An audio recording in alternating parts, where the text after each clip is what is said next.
Hi hello friends, welcome to Haji's kitchen. இன்றைக்கி நம்ம கிச்சனில் ரொம்பவே சூப்பராக டேஸ்டியாக பர்ஃபெக்டான ஒரு மட்டன் பிரியாணி ரெசிபி தாங்க செய்ய போகிறோம். ரொம்ப ரொம்ப சூப்பராக இருக்குங்க. இதே மெத்தடில் செய்யுங்க, உங்கள் வீட்லேயும் பாய் வீட்டு பிரியாணி சூப்பராக செஞ்சிடலாம். வாங்க இது எப்படி செய்கிறதுன்னு பார்த்துடலாம். ஃபஸ்ட் நான் இதுக்காக ஒரு 150 கிராம் பூண்டு எடுத்திருக்கேன்.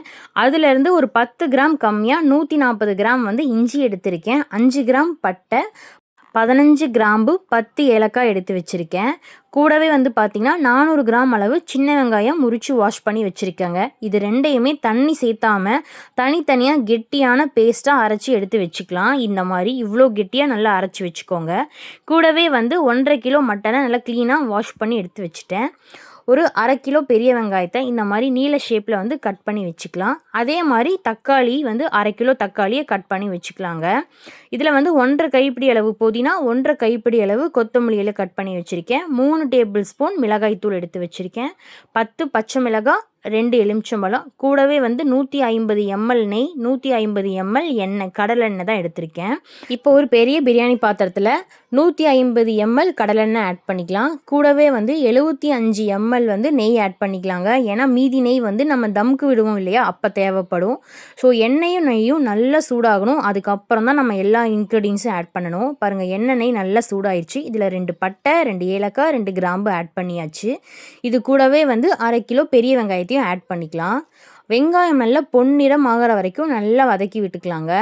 இதில் மெயினே என்ன பார்த்தீங்கன்னா, எண்ணெய் நெய் நல்லா சூடானதுக்கப்புறம் தான் இன்க்ரீடியன்ஸை ஆட் பண்ணணும். இல்லைன்னா பிரியாணியில் ஒரு எண்ணெய் வாசம் அடிச்சுட்டே இருக்கும். நிறைய பேர் எண்ணெய் சூடாகாத முன்னாடி ஆட் பண்ணுறதுனால தான் அந்த பிரியாணியில் ஒரு எண்ணெய் ஸ்மெல் அடிக்கும். ஸோ ஒவ்வொன்றும் பிரியாணி செய்யும்போதும் பார்த்து பார்த்து செய்யுங்க. அப்போ தான் பிரியாணி ரொம்ப டேஸ்டியாக வரும். இப்போ நான் பார்த்தீங்கன்னா 1.5 கிலோ சீரக சம்பா அரிசியை ஊற வச்சுக்கிறேன். நான் இன்றைக்கி 1.5 கிலோ மட்டன் எடுத்திருக்கேன். அதுக்கு ஈக்குவலாக 1.5 கிலோ அளவு சீரக சம்பா அரிசி எடுத்திருக்கேன். மட்டன் பிரியாணினாவே எப்பயுமே சீரக சம்பா அரிசி தாங்க சூப்பராக இருக்கும். ஸோ சீரக சம்பா அரிசியில் கண்டிப்பாக ட்ரை பண்ணி பாருங்கள். அரிசியை ஒரு 3 to 4 டைம்ஸ் நல்லா கழிஞ்சிட்டு ஊற வச்சுக்கலாங்க. வெங்காயம் பாருங்கள், நல்லாவே கலர் சேஞ்ச் ஆயிடுச்சு. ஸோ வெங்காயம் நல்லா வதங்கிடுச்சு. இந்த ஸ்டேஜில் நம்ம சின்ன வெங்காயம் பேஸ்ட்டு அரைச்சி வச்சோம் இல்லையா, அதை ஆட் பண்ணிக்கலாம். இப்போ இந்த சின்ன வெங்காயம் பேஸ்ட்டும் நல்ல பச்சை வாசம் போகிற அளவு வதக்கி விட்டுக்கலாங்க. ஒவ்வொரு மசாலாவும் நல்லா வதங்கினதுக்கப்புறம் தான் நம்ம ஒவ்வொரு இன்க்ரீடியன்ஸையும் ஆட் பண்ணணும். ஸோ இதே மெத்தடில் ஸ்லோவாக குக் பண்ணுங்கள். அப்போ தான் பர்ஃபெக்டான மட்டன் பிரியாணி வரும். இப்போ பாருங்கள், சின்ன வெங்காயம் பச்சை வாசம்லாம் போய் நல்லா கலர் சேஞ்ச் ஆயிடுச்சு. இந்த ஸ்டேஜில் நம்ம பட்டை, கிராம்பு, இஞ்சி, பூண்டு எல்லாம் அரைச்சி வச்சோம் இல்லையா, அந்த மசாலாவையும் ஆட் பண்ணிக்கலாம். இதுவும் நல்லா பச்சை வாசம் போகிற அளவு ஒரு 10 மினிட்ஸ் நல்லா வதக்கி விடுங்க. இதுவும் நல்ல கலர் சேஞ்ச் ஆகும். இப்போ பாருங்கள், சூப்பராக கலர் சேஞ்ச் ஆயிடுச்சு. உங்களுக்கு பார்த்தா தெரியும். இதே மாதிரி ஸ்லோவாக குக் பண்ணுங்கள். அப்போ தான் பர்ஃபெக்டான மட்டன் பிரியாணி கிடைக்குங்க. இப்போ நம்ம பார்த்திங்கன்னா எடுத்து வச்சுருக்க 10 பச்சை மிளகாயை ஆட் பண்ணிடலாம். நிறைய பேர் பிரியாணிக்கு எண்ணெய் சூடானமே பச்சை மிளகாய் ஆட் பண்ணுறாங்க. அப்படி ஆட் பண்ணால் என்ன ஆகும்னு பார்த்தீங்கன்னா, பச்சை மிளகாய் உடஞ்சிருங்க. உடஞ்சிருச்சுன்னா பிரியாணி ஃபுல்லாக பச்சை மிளகாய் காரமாக இருக்கும். ஸோ இந்த ஸ்டேஜில் பச்சை மிளகாய் ஆட் பண்ணிக்கோங்க. இப்போ 3 டேபிள் ஸ்பூன் மிளகாய் தூள் எடுத்து வச்சுருக்கேன். பெரிய ஸ்பூனில் எடுத்து வச்சுருக்கேங்க. ஸோ அதையும் ஆட் பண்ணிக்கலாம். இதை மசாலா கூட 1 நிமிஷம் நல்லா கலந்து விட்டுக்கலாம், மிளகாய் தூளோட பச்சை வாசமும் போகிற வரைக்கும். இப்போ பாருங்கள், பச்சை வாசம்லாம் போயிடுச்சு. இப்போ நம்ம 1/2 கிலோ தக்காளியும் ஆட் பண்ணிக்கலாம். தக்காளியும் நல்லா தோலுரிஞ்சு வர வரைக்கும் வதக்கிக்கலாங்க.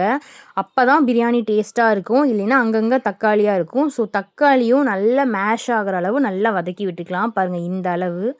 இப்போ நம்ம புதினா கொத்தமல்லியிலேயே ஆட் பண்ணிக்கலாம். இதில் முக்கியமான ஒன்று என்னென்னு பார்த்தீங்கன்னா, புதினாவை கட் பண்ணி ஆட் பண்ணாதீங்க. இந்த மாதிரி இலையாக பிச்சு ஆட் பண்ணிக்கோங்க. கொத்தமல்லி அப்படி தான் குட்டி குட்டியாக சாப் பண்ணி ஆட் பண்ணுங்கள். நிறைய பேர் புதினாவை என்ன பண்ணுறீங்கன்னா, நல்லா தண்டு தண்டாக போட்டுடுறீங்க. அதனால் பிரியாணி சாப்பிட்ற ஆசையே இருக்காதுங்க. அங்கங்கே வாயில் புதினா வந்துகிட்டே இருக்கும். இந்த மாதிரி இலையாக பிச்சு போடுங்க. அப்போ தான் பிரியாணியில் புதினா இருக்கிறதே நமக்கு தெரியாது. நம்ம அதை சேர்த்தியும் சாப்பிட்ருவோம். ஸோ மறக்காமல் இந்த சின்ன சின்ன டிப்ஸ் எல்லாம் ஃபாலோ பண்ணி செய்யுங்க. அப்போ தான் பிரியாணி சூப்பராக வரும். பாருங்கள், இப்போ புதினா, கொத்தமல்லி எல்லாமே பச்சை வாசம் எல்லாம் போய் சூப்பராக வந்துருச்சு. இப்போ நம்ம 1.5 கிலோ மட்டன் எடுத்து வச்சுருக்கோம் இல்லையா, அதையும் ஆட் பண்ணிடலாம். மட்டனை இந்த மசாலா கூட ஒரு 5 நிமிஷம் நல்லா கலந்து விட்டுக்கலாங்க. பிரியாணிக்கு மட்டும் இல்லைங்க, நம்ம எந்த குழம்பு கிரேவியாக இருந்தாலுமே, சிக்கன், மட்டன் எதுவாக இருந்தாலும் மசாலா கூட ஒரு 5 to 10 நிமிஷம் நல்லா கலந்து விட்டுட்டு எண்ணெய் பிரிஞ்சு வரும் இல்லையா, அப்போ தண்ணி ஊற்றி குக் பண்ணுங்கள். அப்போ தான் பச்சை வாசம் எதுவும் இல்லாமல் சூப்பர் அண்ட் டேஸ்டியாக வரும். குழம்பாகட்டும், கிரேவி ஆகட்டும் எல்லாமே. ஸோ பாருங்கள், மட்டனை வந்து நல்லா வந்து மசாலா கூட நல்லா வதக்கியாச்சு. இப்போ வந்து மட்டனுக்கு தேவையான அளவு மட்டும் எங்கள் அம்மா உப்பு ஆட் பண்ணுறாங்க. இது வந்து பார்த்திங்கன்னா ஒரு அரை கைப்பிடி அளவு கல்லுப்பு ஆட் பண்ணியிருக்காங்க.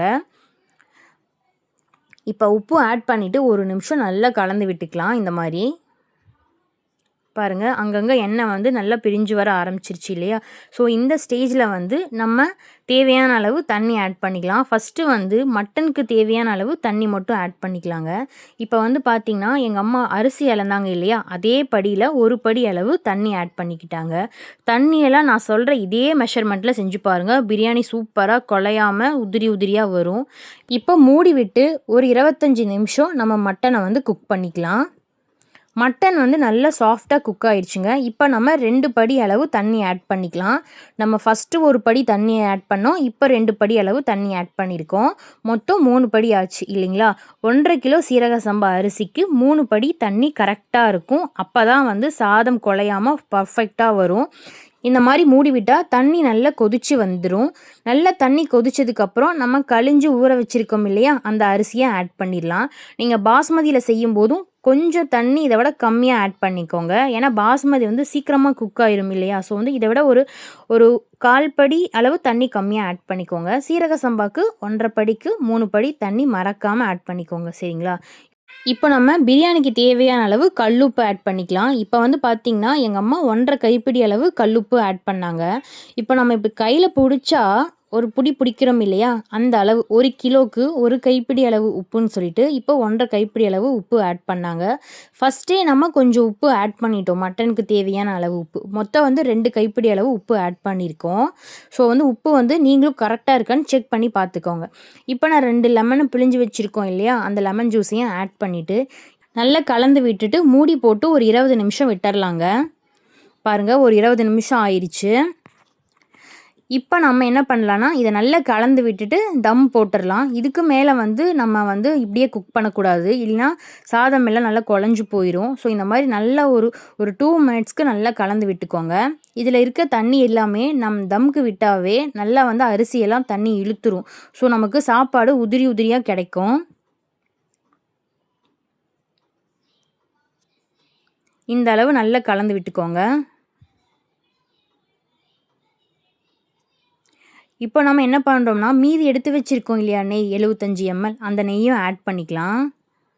இந்த மாதிரி பாதி நெய்யாக ஆட் பண்ணுங்கள். அந்த 75 mlலையே வந்து கொஞ்சம் கொஞ்சமாக ஆட் பண்ணிக்கோங்க. ஏன்னா நம்ம வந்து ஒரு 2 டைம்ஸ் வந்து தம்க்கு விடும்போது திருப்பி விடுவோம். அப்போ தான் வந்து நெய் ஆட் பண்ணும்போது பிரியாணியோட டேஸ்ட்டு ரொம்ப சூப்பராக இருக்கும். இப்போ பாதி நெய் ஆட் பண்ணிட்டோம் இல்லையா, இப்போ நம்ம மூடி விட்டு தம்க்கு விட்டுறலாங்க. நான் வந்து இன்றைக்கி இரும்பு தோசைக்கல் எடுத்து வச்சுருக்கேன் தம்க்கு விடுறதுக்கு. இந்த மாதிரி இரும்பு தோசைக்கல்லை அடுப்பு மேலே வச்சுட்டு நம்ம பிரியாணி பாத்திரத்தை அது மேலே வச்சுட்டு அதுக்கு மேலே வந்து இந்த ஹெவியான அம்மிக்கல் கொட்டுக்கல் இந்த மாதிரி ஏதாவது ஒன்று இருந்துச்சுன்னா எடுத்து வச்சுக்கோங்க. இந்த மாதிரி ஒரு 15 நிமிஷம் வந்து தம் ஆகட்டும். இந்த கேப்பில் நான் தயிர் சட்னி ரெடி பண்ணிட்டேன். 2 பெரிய வெங்காயம், 1 வெள்ளரிக்காய், 1 கேரட்டை திருவி வச்சுருக்கேங்க, 3 பச்சை மிளகாய், கொஞ்சமாக கொத்தமல்லியிலேயே கட் பண்ணி வச்சுருக்கேன்.